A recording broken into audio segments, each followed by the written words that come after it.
decided in the mid-1970s to take your own activism to another level, and you were active, you were working in a factory and became active in labor unions. Did I tell you that before? Oh, that's amazing that you knew that because, okay. I was going to tell you because it said something about employment. I'm like, so do I explain to them that I got my Teamsters card in the shrimp factory and I graduated Phi Beta Kappa from UCLA, but I was really proud of my Teamsters card, And but I did start working in the labor union starting from right after we graduated UCLA. Why did you do that?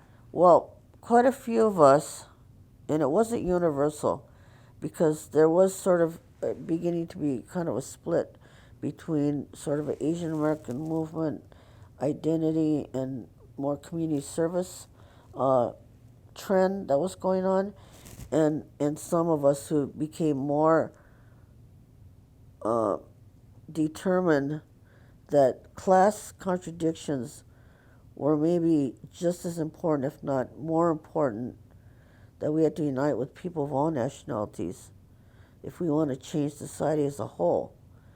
And we did an analysis of classes in the Japanese American community as well as overall.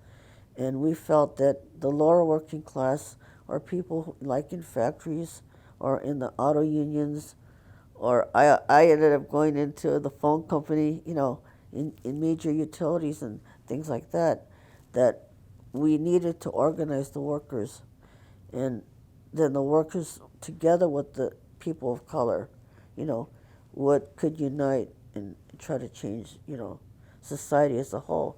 So we became dedicated to integrating what we called integrating with the lower working class. And so what my husband and I did, and again, hundreds of other people like us. I was by no means a unique person or anything like that, but we went to live in Boyle Heights for 10 years, and we organized side by side with people in the community, like tenants and um, workers, youth, community institutions, and people like that. Again, the idea was you build a geographic power base of the Asian Americans who are within the people of color communities, but we really believe that people who would want to change more quickly were people who really had something to fight for. I mean, you really people who are really well off or something, they're not going to want to change anything. They're pretty happy with the way it is. But if you wanted to make it a more egalitarian society, you know, you would work with the people who have to live in poorer conditions and have a little bit harder life. So that's what we did. We lived in the Community Workers Collective in Boyle Heights, and we all had different areas where we would work to organize. So I I was initially organizing in the um, lower working class, like shrimp factory type thing, and then I went into more like the Communication Workers of America, became a chief union steward.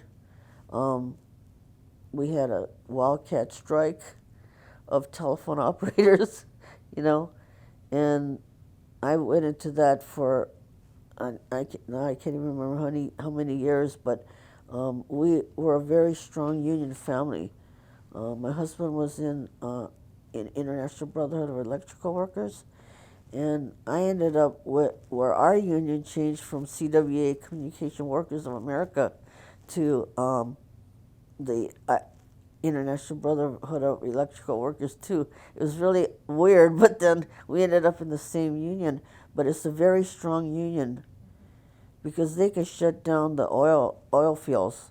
I mean, they're working in like strategic industries, things like that. So um, that's where we felt that all the different contradictions came together. Like people of color, working people, and women would come together and try to make it a better society. But anyways, so that's the kind of work we're doing.